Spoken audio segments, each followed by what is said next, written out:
right. Good morning, everybody. Today is Monday, October 10th. October 24th, 2016. And this is Before the First Cup with Jules here on UCY.TV. Happy Monday, everyone.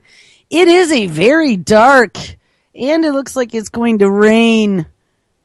46 degrees here in upstate New York. Kind of damp, too. I don't know. It looks kind of weird outside. Makes you want to stay in bed on a Monday, nice and cool. So where do we leave off on Friday? We titled the show AI, Synthetic Biology, Tech Big Boys, Sophia, and Skynet.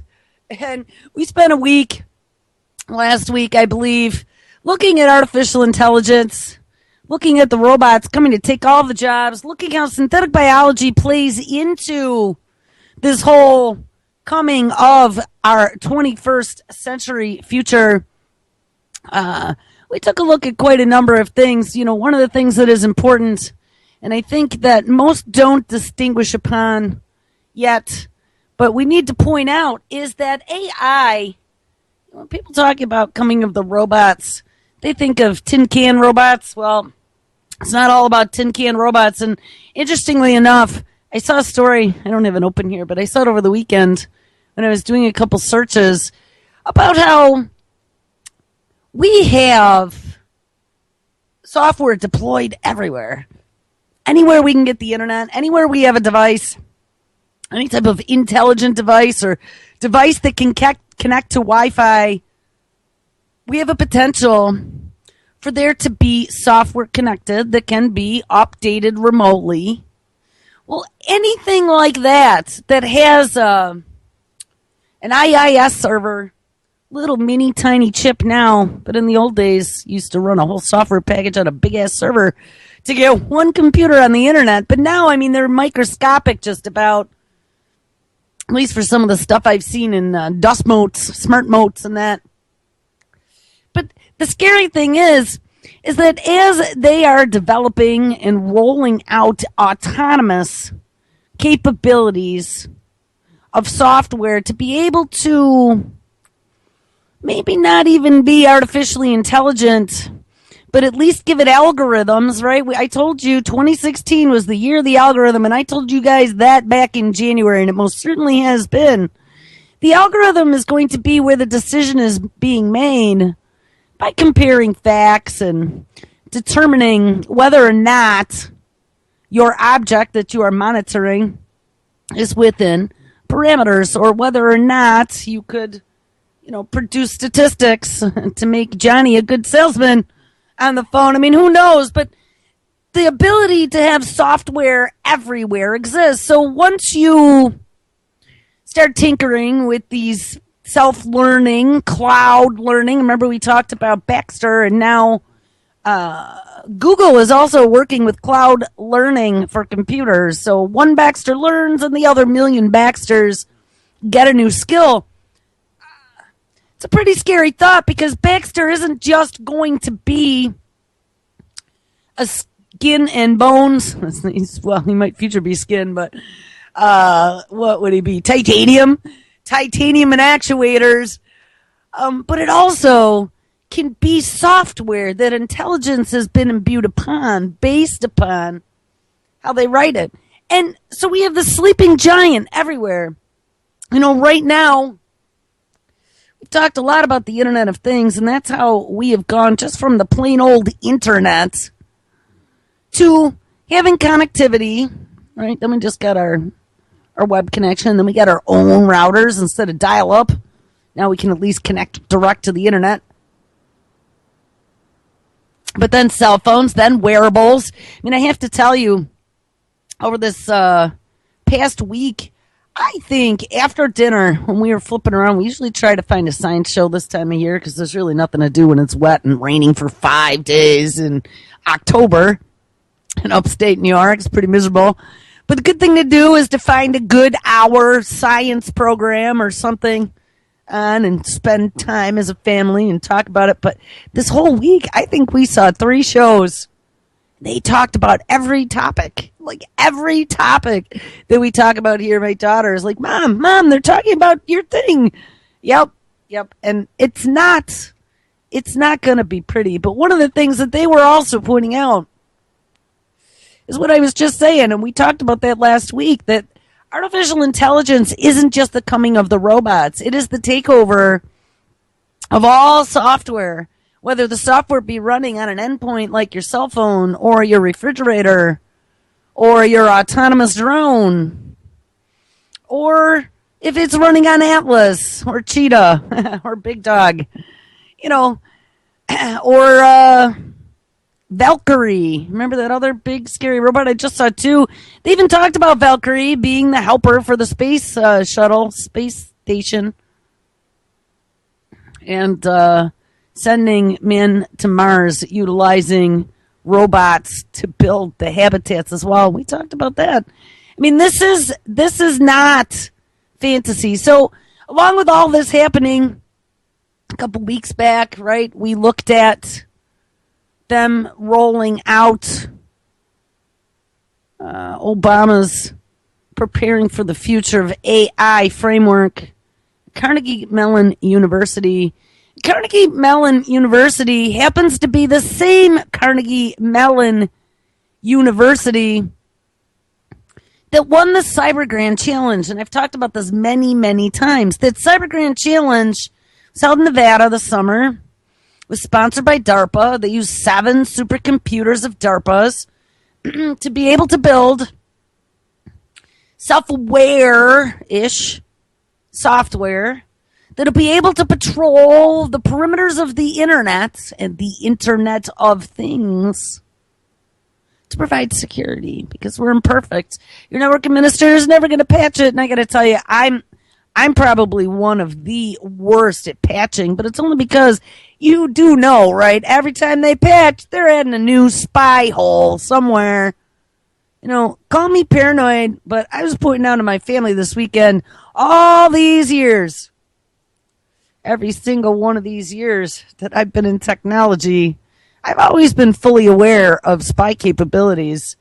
I've always been fully aware as to how law enforcement can utilize the tools against us, having built a lot of these tools and a lot of these networks. I mean, it's not too hard to see when you're actually putting it all together, going, oh, look, you can remotely open cameras, But the scary thing is that it's gone beyond that now, right? We are looking, because there is so much data with this Internet of Everything coming, which includes not only smart toilets, like we talked about the other day, or little smart mental health detecting applications, or smart underwear from IBM's Watson working with Under Armour. But it's also going to be able to connect us to the same monitoring, bagging, and tagging, artificially intelligent, ubiquitous network, right? We talked about that neural dust a while ago. We'll look at some of that. All right, so let's kick it off here, because I think it's very interesting as this is all going on Friday, and I was doing the show when it was kind of transpiring. I think it just started just before we went on air. I went down a couple times. I lost my internet connection. And then I did the show, and by the time I got off air, there was a massive East Coast, quote-unquote, cyber attack. Now, how convenient. Just a few short weeks before the election. Just, I don't know, a week or two since they warned Russian hackers were coming after us. And, oh, God, how embarrassing. WikiLeaks, those damn Russians are trying to influence our election. Ecuador shut off Julian Assange's internet for a little while there, too, because they were getting a little bit afraid that if they kept allowing him to feed out information, that he might influence the election. And since the U.S. is the biggest trading partner for Ecuador, they decided to make him cool off a little bit. So how convenient, right as all this is going on, and Google, remember, last week, before the third debate, Google announced that since everybody was crying about fact checking, remember that second debate, fact check, go to my website and check the facts. Since that happens, Google released their truth algorithm that Bill Clinton called for in 2011 after Fukushima to quote-unquote tamp down on those internet rumors. And now, Google is ranking the news based upon whether or not the quote-unquote facts in your story correlate to their quote-unquote truth databases that they use. Like, how insane. But hey, now we have this big cyber attack. It was the biggest ever. Oh my God. This is going to be our scary future, is what they said. What just happened here? And it is a scary future. But it isn't a scary future because of the hackers under my bed or living in my closet. No, it isn't. Yeah, I'm pretty used to it.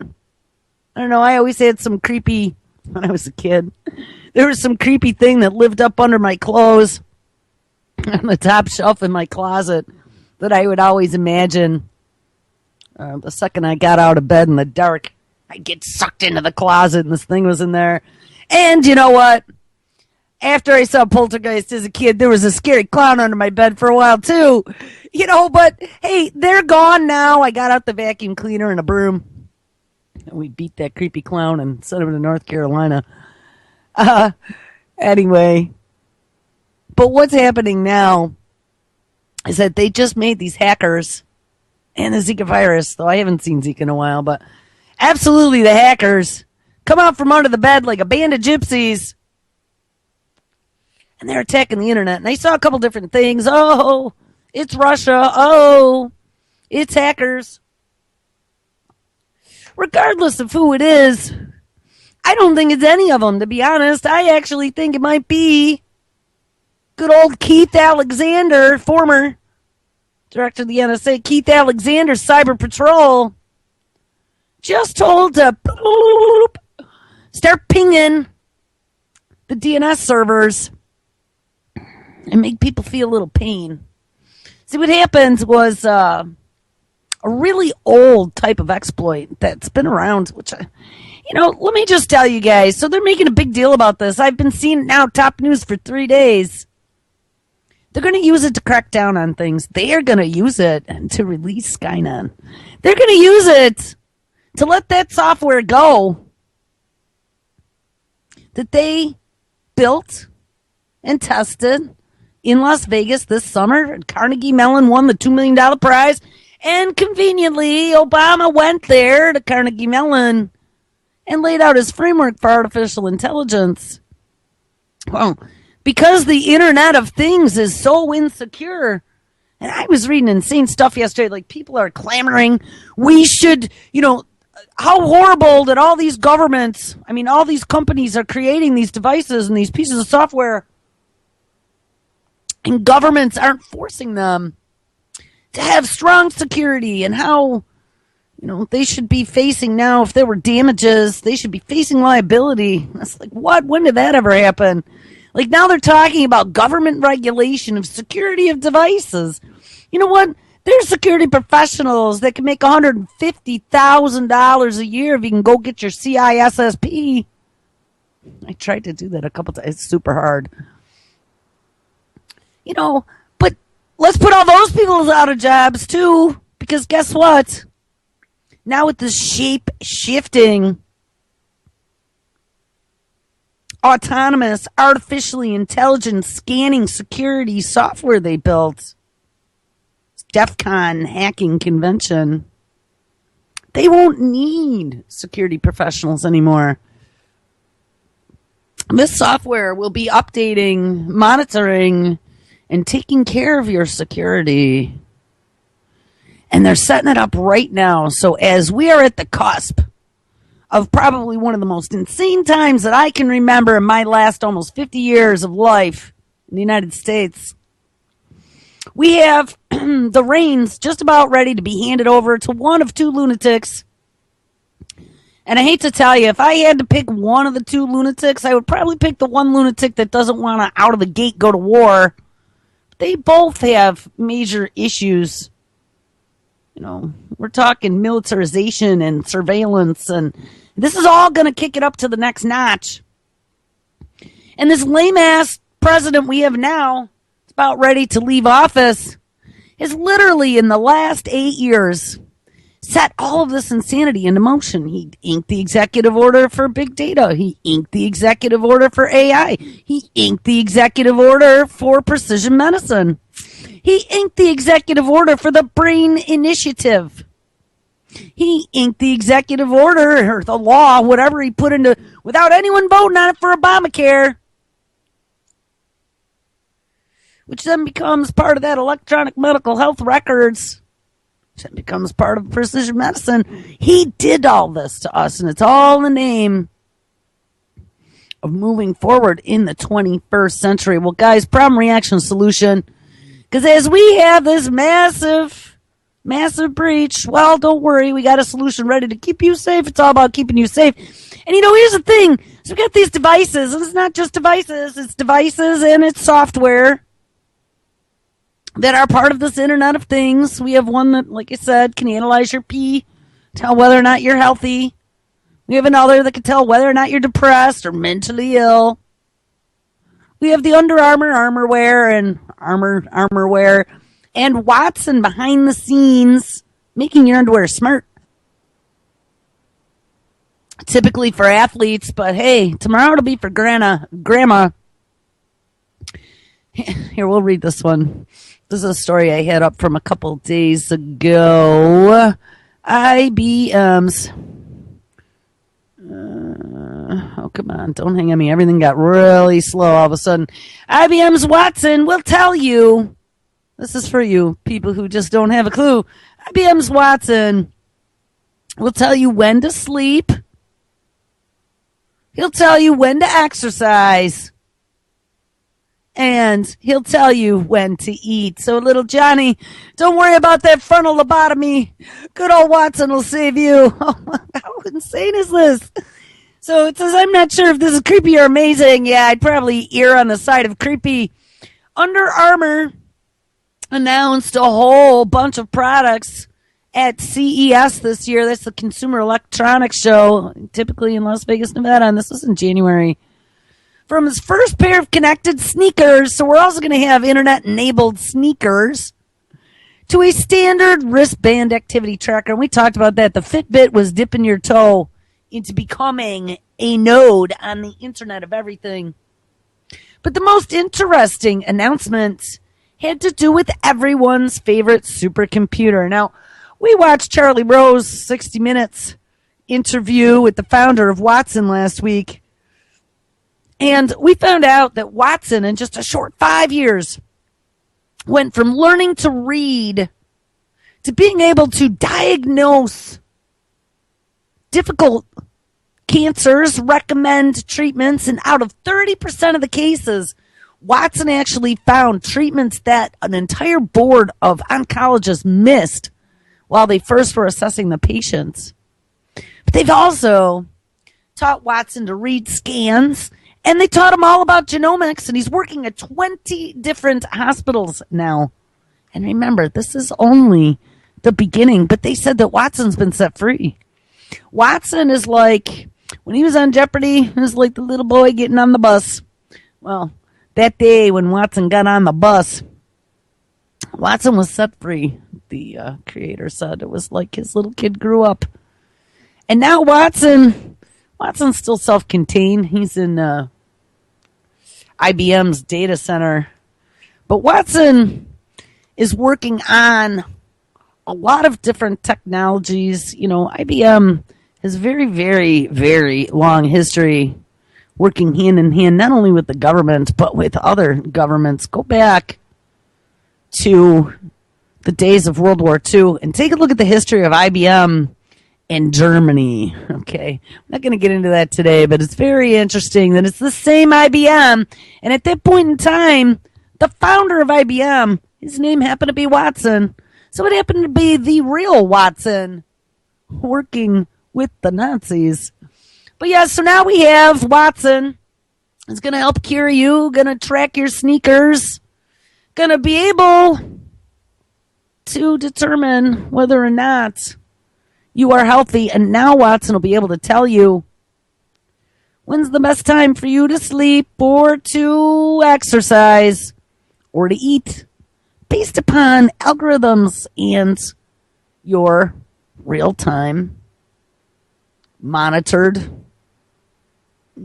behavior. The idea is Watson will analyze your daily activity, sleep, and food data that you share with the UA Record app and show you an insight that compares you with others similar anonymous members in the Under Armour community. This is going to pit you against their whole social network. One example that this author saw was around sleep.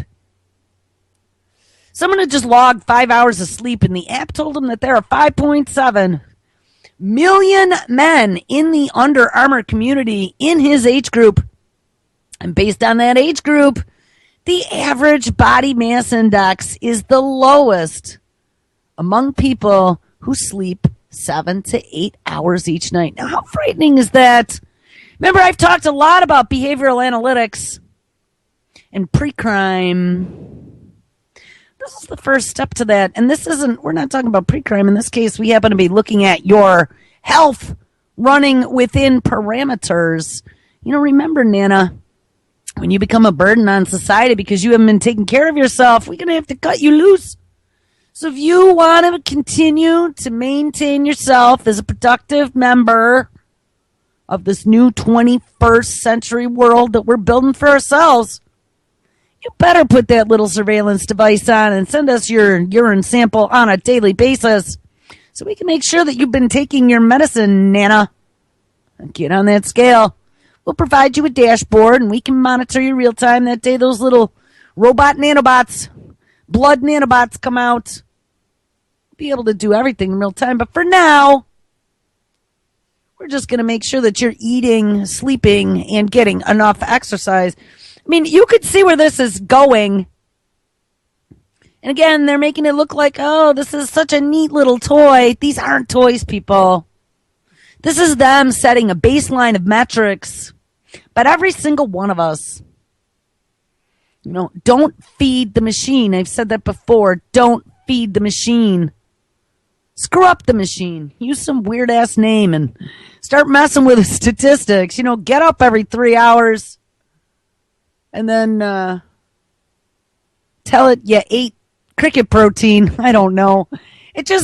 Don't feed the machine. These people think, oh, I'm so cool. Look, the app is free. The app is never free, guys. Even if the app is free, guess what? Your data is worth a whole hell of a lot of money to a lot of people. The author says, I've seen insights like this before in consumer health and fitness apps. Microsoft Health, ding.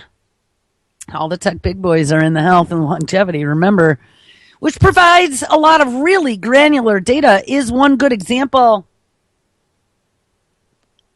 But Under Armour and the Under Armour app want to take that even further in the future. They plan to use data from the Weather Channel's mobile app, which IBM recently acquired, which I didn't know that either. Keep Watson off your phone. To factor weather into workouts. For example, if data shows that people tend to run longer in colder weather, the app might suggest the time to go running based on temperature. It'll also use the calendar data to predict the best time of day to work out and pull in local gym class schedules to tell you where to go for it. I mean, this is going to be like your dad on your phone, soon to be on your wearable Under Armour clothes, and then on your little implant in the future. Don't let IBM get near you. The cognitive superpowers, ding, ding. And it is superpowers, and they're going to get even more super as days go on, and we feed it more data. The cognitive superpowers of IBM's Watson have been used across a variety of large-scale industries for a few years now, including healthcare, manufacturing, and education. And at the Consumer Electronics Show this year, IBM also demonstrated how Watson could provide intelligence in a what? Oh, in a Whirlpool Gen Air connected oven. Yes. Remember, your ovens, your refrigerators, your washing machines, and someday your toilet are all going to be a part of the smart network of the Internet of Everything. They've also been able to help medical device companies deliver more insightful data, ding ding, and even make a customer service robot more empathetic. And we saw that release at the CES show with that Ginny, their CEO. That was Peppa. Peppa partnered with IBM to give Peppa some emotions. While data shared from Watson could be especially interesting in the Under Armour Record app, there is also the slightly unnerving idea, you think just slightly, huh, of Watson having access to your data, whether it is completely anonymized or not. And I'll tell you what, nothing's completely anonymized, and they can tell you it's anonymized all you want. Maybe the data that they're providing to others to gauge against might be stripped of any identifying information, but trust me, the data that's being fed to the back ends has to have some sort of index as to where it came from, has to have some sort of point-to-point connection to be able to feed your data via service, web service, or whatever, back to the machine.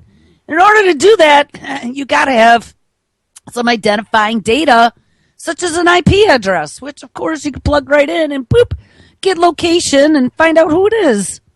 It's very, very possible. So I call bullshit on this being fully anonymous, and whoever's writing the story for The Verge tends to be a little bit naive in that fact. Little greenies writing articles about technology that they don't really understand fully or understand the full implications of. Says, I'm a regular user. Well, this explains it. If this author is a regular user of this app, we know where he lies. I'm a regular user of MyFitnessPal, another one of Under Armour's apps, and I thought of my data finding its way to IBM Watson without my explicit permission, and it made me pause. It's something that I've talked about before in regards to wearables. He says, as we share more and more health data with consumer tech devices and applications, there's really no way to know where that data will end up in the case of consolidation and partnerships. And when I first started using MyFitnessPal, I obviously didn't know that when the data would end up as a part of a giant apparel company. And that's what I mean. Like, guys, we've been feeding the machine for so many years. You know, my friend and I, way, 20 plus years back, when I was a technician, and Google first kind of came onto the stage with this white page with a box on it. And I don't know, I never felt too good about them. I didn't like them. I was still in a Microsoft camp. But then they came out with their tagline, Google is not evil. And my friend and I, my friend who sat over the wall from me, we used to argue about that all the time because he insisted Google was not evil. And I insisted Google was evil. And so as they started giving us all these free tools that we could sign up for, step right up, get your free email. Step right up, get your own analytics. Step right up, get your whatever. I was always very cautious with that. I've been very, very, very, very cautious about uploading photos. Very, very, very cautious about using my full name in a lot of different places, signing up for crap. Have a couple email addresses and put them somewhere else so you can distinguish between a public and a private profile. You definitely don't want everything about you out there. And I keep telling my daughter that, especially children in this day and age. I mean, it's so ubiquitous now. You know, at least we had a choice. At least we saw straddled on that line the before time and the after time. And I always had skepticism. Any new technology, even when I was younger, I'd look sideways at it. I never liked microwave ovens. I was like, yeah, that looks like a good idea. Plus, food never tasted good when you put it in a microwave. But, you know, these kids now, we've talked about this a lot of times over the years. You know, they're grooming these children to put it all out there. All balls out. Post your selfie pictures 24/7. Tell everyone when your cat farted and what you had for breakfast. Because, you know, you're a important, egotistical, narcissistic member of society now. You're very important. We want to know all about you. So keep posting it because your friends will want to know what you do 24/7. And they want the kids to be like this. No sense of privacy. I also think that's what a lot of the reality TV shows were, like the Big Brother and, stupid Kardashian butt, whatever. Let's make it normalized to have cameras following us around 24/7, locked in a house with a bunch of people. Oh, look how funny it is. They're normalizing this. They're normalizing us not being paranoid when we see that there's surveillance everywhere. And it's all for your own safety. Not only do we have hackers under every bed and every closet coming out, but we got self-radicalized internet terrorists under every bed in every community that might come out and do something wiggy. Don't worry, we got all these HD cameras everywhere. We can track them. We got all kinds of ways with satellites and laser beams, molecular scanners. I mean, it's just absolutely insane. And this stuff is out of control now, guys. We've lost control. And now, you mark my words, they haven't said it yet. But as I'm watching the drumbeat since Friday about the biggest ever takedown of the internet using some old vulnerability that shouldn't really, honestly, they should have probably come up with a solution for it at some point in the past. What they're saying they did.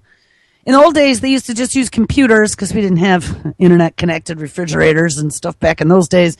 But you would end up picking up a bot accidentally. Hackers would post little exe files with this little bot. You go to websites or whatever, or maybe they'd get you with a vulnerability and insert it on your machine. Who knows how it got in there, but you'd get it, and it was a time bomb. So it didn't, when you got it on your machine, it didn't execute immediately. It had a date and a time for when it was to come to life. It was like a zombie. And they'd set it for a month or two at a time. I think there was even one at one point back maybe 10, 15 plus years ago. That it was a good year, apparently, that we had been picking up these little zombie bots on our computers. And when the date and time came, bing, they all came to life. And every single one of us that got one of those little zombie bots would start blasting gibberish, data. Doesn't matter what it is, just to flood the lines. And it would aim it to a single IP address. That's how these attacks worked before. And that single IP address would be whoever your target was. Maybe the hackers wanted to go after, Department of Defense, which would probably be a bad idea.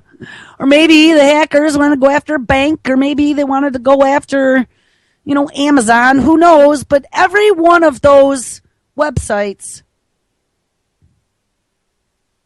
has an IP address that is tied to their name. So Amazon.com is actually an IP address, and I don't know what it is, but it's probably something like, 208.574.232.7.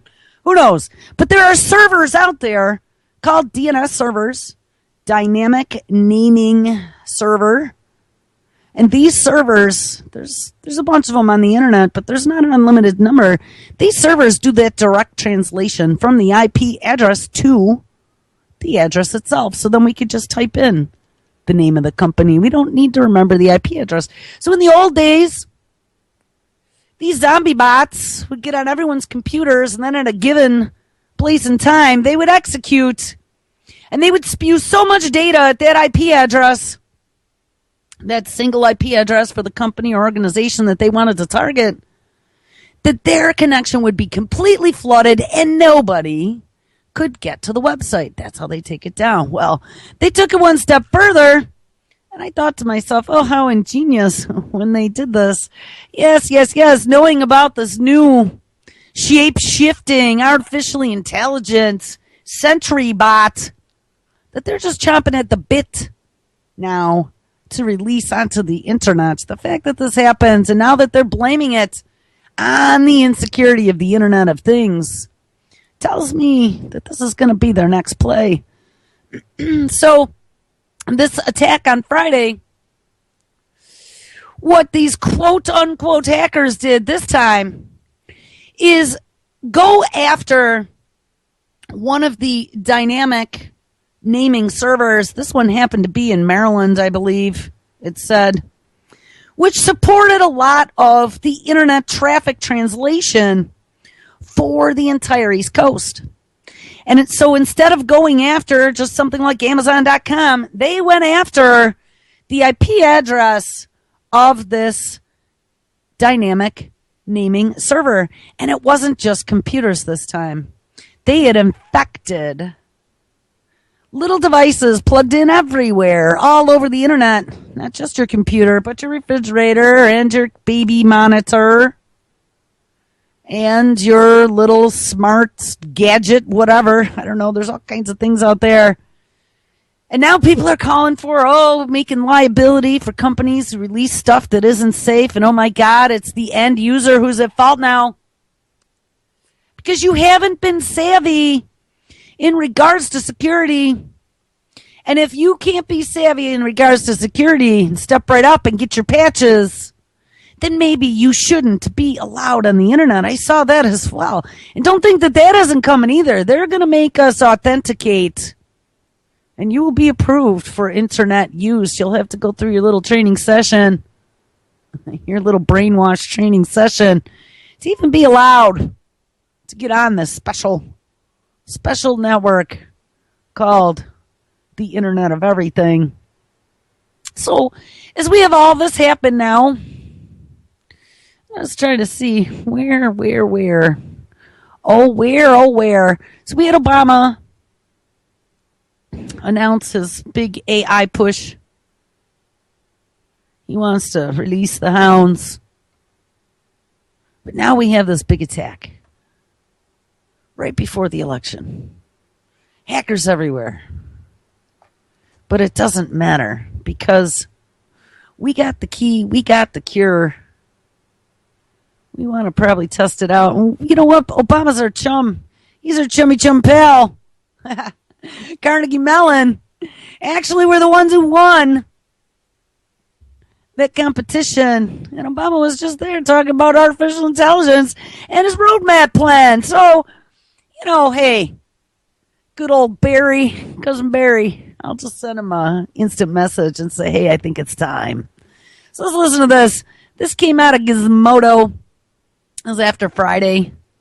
Today's brutal attack, and this is a distributed denial of service, is the beginning of a bleak future. That's what they call it, a distributed denial of service, meaning that you have devices everywhere, all over the planet, all with a set time to start releasing noise. And instead of aiming it at a single IP address that was addressing a website, they aimed it at a single IP address that was supporting a dynamic naming server, which does the translation for millions of websites from their addressing scheme to the actual words. And, if you block traffic to that, guess what, Clyde? You can't get there unless you knew the IP address of the site. So Friday morning, a ton of websites and services, including Spotify and Twitter, and I saw Netflix as well, and were unreachable because of a distributed denial of service attack on DYN, which is a major DNS provider, and I've used DYN before. They've been around forever. Details of how the attack happens remain vague. Well, I've read a lot about it since then. But one thing seems certain, our internet is fragile in the face of increasingly sophisticated attacks. Guys, get into bed and pull those blankets up around your nose because those hackers are coming out from underneath your bed. Get afraid. Be very afraid. Some think the attack was a political conspiracy. Of course it is. Likely an attempt to take down the internet so people won't be able to read the leaked Clinton emails on WikiLeaks. Well, if that's the case, then I would say it was probably the NSA doing it for Hitlery. But others think that it's a usual Russian assault. Yeah, like the Russians. I don't know. And they might be screwing with us, but that's really dumb, especially since way back when Obama declared cyber attacks are an act of war. You remember that. It was back 3-4 years ago, him and Keith Alexander. Cyber warfare was the next range of warfare and add to that space with that space executive order. Guys, it's coming. This is really coming. This is going to be the lockdown. We just gave the whole ICANN domain name purchasing system to an international body as well. And don't forget, last year, the internet was declared, I was going to say an appliance. No, not an appliance. It was declared a utility. And so by being a utility, they gave it to the FCC, and the FCC hasn't done much right now. They were looking at that net neutrality thing, and I don't know even where that's standing right now, but we haven't seen too many changes. But guys, it doesn't mean it's going to be that way forever. There's going to be a clampdown. I'm telling you, it is coming. I don't think I'm going to read about how distributed denial of service attacks work because we just talked about it. I explained it all. But don't worry about it because they attacked us and things are going to get really bad. It says this could be the beginning of a very bleak future if hackers are more easily able to amass extensive distributed denial of service botnets. That means the internet as we know it, ding-da-ding, becomes more vulnerable. Attacking a major internet infrastructure like DYN has always been a possibility, but it becomes easier than ever to launch huge distributed denial of service attacks.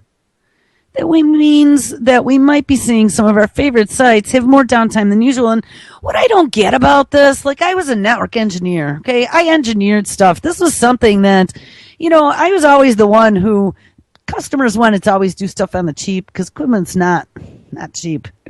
And so you'd find ways to kind of get around having to spend bazillions of dollars and then maybe offer them a phase 2 or a phase 3 part of the project when they get more budget money to be able to add these additional pieces like we talked about in the old days, intrusion detection modules you could plug in, but those are like $29,999.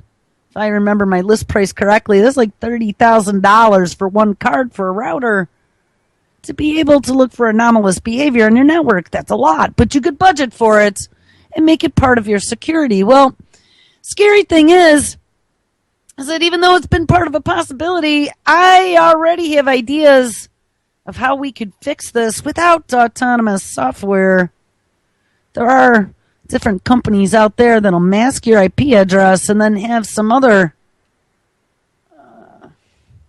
they do this special dynamic DNS stuff where they can give you a whole bunch of IP addresses, which really aren't your IP address, but they'll give a whole bunch of routes to get there.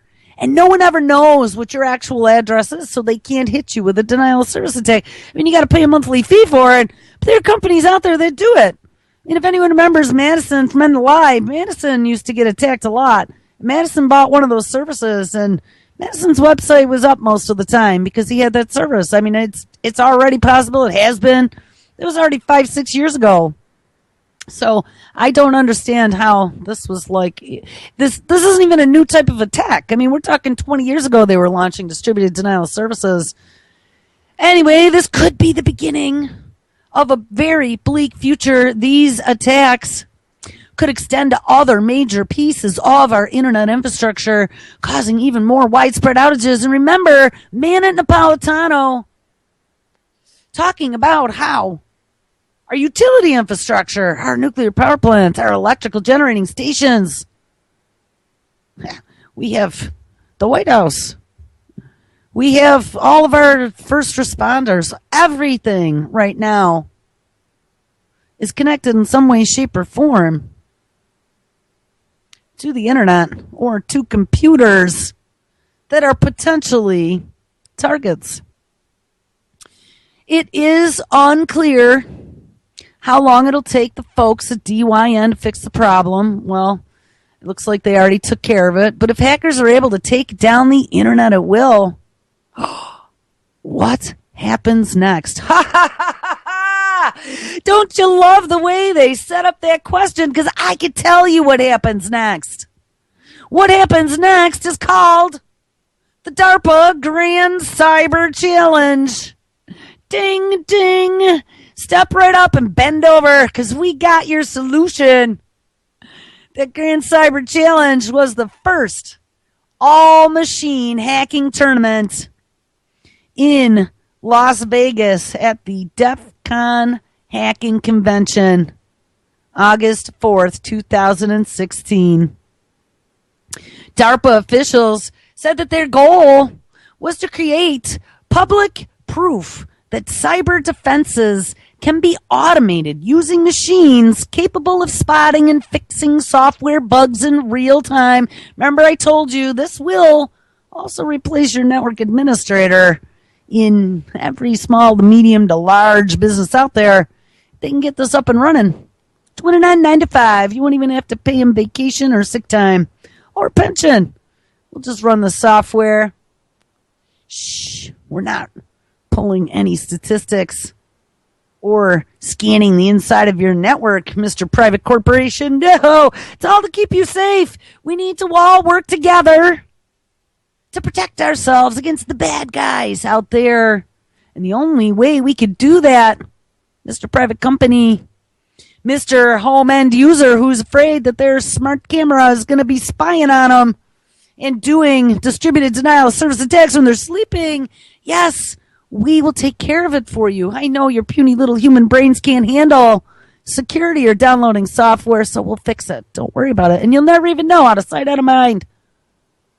This emerging subset of artificial intelligence, known as machine learning, is increasingly being used in fields like big data to automate labor-intensive, often tedious steps in the data analytics process.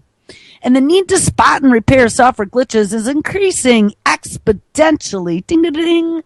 So is everything with technology. As more smart sensors and smart devices are connected.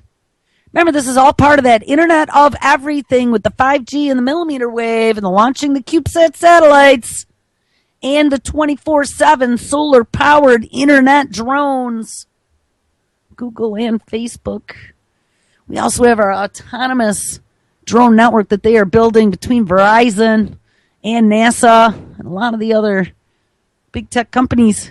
This is ugly, guys. This whole picture, I think they think people are stupid. Maybe most people, I don't know, maybe it's just me. Maybe most people don't see these connecting points. But this is like that really predictable movie that you watch. And my mother is so bad at that. Like, try to watch a movie or take my mom to the movies. I haven't gone in years, but you know, back in the old days, and my mother would always be the spoiler because she was able to go bloop, and she would always figure it out like a quarter of the way into the movie. She'd figure out the ending already and she'd ruin it. That's what this is like for me. You know, I look at this. I've been doing this shit for so many years, and it's just kind of innate. I mean, I could see the progression. I could see where it's going. And the fact that they announced the software, Obama went to the same university who won this competition, announced his roadmap 2 weeks ago for the future of AI. And now we get this huge cyber attack. I've never seen anything like it before. Oh my God, even though it's a vulnerability we've known about since the beginning of time. And we got this software waiting in the wings to protect us. You wait and see. They will announce that this is coming. Cybersecurity specialists worry. And just like I said, by the way, we did a whole couple shows on the shape-shifting technologies. This is shape-shifting security. We also have the shape-shifting immune system. We have the shape-shifting materials project to be able to build things from raw materials, let's say, on another planet like Mars, all being worked on by DARPA right now. Just like the shape-shifting immune system for the internet, I pointed out to you, DARPA is working on a shape-shifting immune system, a quote-unquote gene therapy for humans as well. And the way they're going to get that all into us, and I'm telling you, this is just a really bad feeling, but I could tell you I see the connecting line pretty deep in black, just like we got attacked. Denial of service on the internet by the bad guys. You know, we're going to have a few typhoid Marys, I think. Going to show up in a few cities. It's going to be the bad guys. It's going to be either ISIS or China or Russia. There's going to be a big outbreak, pandemic. They've been planning on this since 2006 when I took that FEMA class. And they told us all about the new universal vaccine that they had in development in the lab. We've dug into that here on this show. I mean, back in those days, I had no clue. But I know all about it now. That was called the DARPA Blue Angel program. And that was for a flu vaccine, but it's gone way above and beyond that. That was just the first days 10 years ago of their development. Now it's going to be a full-out, full-blown synthetic immune system to genetically modify you to protect you against any pathogen ever, seen or unseen, known or unknown. Just like the software on the internet. Vulnerability or patch, seen or unseen, known or unknown. We could see anomalous behavior. We could make and spot patches required on these exponential number of sensors and smart devices that are being connected every day. Put on a seatbelt, people. We're going to be taken over. AI is going to be in every facet of your life. Hence, DARPA put up $4 million in prize money, and I told you Carnegie Mellon won their $2 million top prize, and they spread $1 million out in a couple other places. Mike Walker, DARPA's program manager for the Cyber Grand Challenge, noted the exponential rise in the amount of code written is expected to reach 1 trillion lines by the middle of this century. And remember, when you build applications, just like pieces of physical hardware, you got to build applications with security in mind. You don't want to have a SQL injection attack, which is probably one of the most common and the easiest. But to this day, people still write apps that apparently can have that type of vulnerability. Some of the, Hacker 101 vulnerabilities. So, let's come up with a solution. Let's just give it all to the machine. Let the machine scan everything, fix everything. Don't worry about it. But then they turn it into binary code and stamp it into chips so it can no longer be updated. And those are integrated circuits, and that's exactly the issue here into all these devices. And all those chips now have been put into quote-unquote things, like the Internet of Things. And those things have been distributed around the world and connected to the Internet. So, hence, DARPA warns the potential number of vulnerabilities out there is staggering. I would say probably apocalyptic.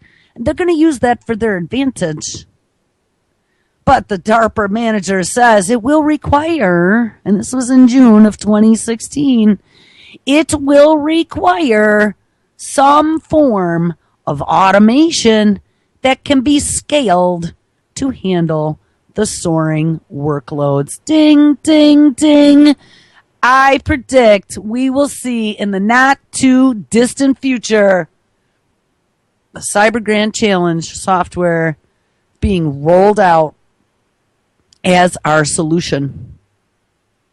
So where do we go from here? I guess. I can't believe that the time went so fast. But let's go here and we'll kick this off because it's only Monday. Got another 4 days to go down this yellow brick road, skippity skip with Toto. Elon Musk, good old Elon. Like I said, I don't know whether to love him or hate him. I kind of like Elon, but I don't know if I trust him. Elon Musk says that the DARPA AI hacking challenge, that very same one we were just talking about, where they're building autonomous security software to run everything. Elon Musk says DARPA AI hacking challenge will lead to Skynet. And he may or may not be joking. The Defense Advanced Research Project Agency announced the Cyber Grand Challenge, the 17 $3.75 million prize hacking tournament that concludes in Las Vegas in August. So it's we talked about that when it happened. DARPA stated its goal is to find new strategies for countering what? Oh, cyber warfare. But Elon Musk isn't buying it. Ding, ding, ding, ding. See, I like Elon because he thinks a lot like me, too. There have been a lot of times he and I are on the exact same page. It would probably be fun to have a beer with him. Have some good discussions. In fact, Elon thinks that the Cyber Grand Challenge might just leave us with something like Skynet, the hostile AI that routinely tries to destroy humanity in the Terminator franchise. Yes, how wonderful. Musk tweeted a not-so-veiled warning on Thursday morning, and it's not the first time that he's gone on record being fearful of a malicious supercomputer. On paper, DARPA wants to build an automated artificial intelligence that is capable of detecting and resolving bugs in a computer security system. Essentially, they want to create an unsupervised, autonomous AI hacker extraordinaire. Just what we need. Autonomous AI hacker extraordinaire, and set it free on the internet, that will detect system vulnerabilities and patch themselves. And like I said, don't think that all these cyber patrol divisions tied to all the different alphabet agencies that were created under Keith Alexander. Again, if you haven't read it, read that Wired article about Keith Alexander from a couple summers ago. You will fall off your chair. But then they merged the NSA into internal and external into one big group. Now it's the NSA 21 for the 21st century. Guys, don't think that this software that can scan all the vulnerabilities isn't going to use those vulnerabilities to slip in your back door and scan everything on your machine and put in all the little bugs that they want put in on your machine. Find all of your criminal activity and be able to report it back to the machine. And this is all a part of this. As it stands today, of course, people perform the often thankless duty of cybersecurity, and that is true. Be nice to your IT guy. But expert hackers are adept at finding and fixing susceptibilities. I mean, what kills me is that this was like the simplest type of attack, a distributed denial of service, and they're making it like, oh my God, it was so sophisticated. All right, guys, well, if you can even believe it, the show, we went through a whole hour, and I am just getting wound up. All right, make sure you stick around because it is Monday. Ms. Lonnie Clark is live up next. All kinds of great radio tonight and a brand new Truth on the Tracks to Live Anti-Media. All right, guys, have an awesome Monday. And I'll catch up with you tomorrow.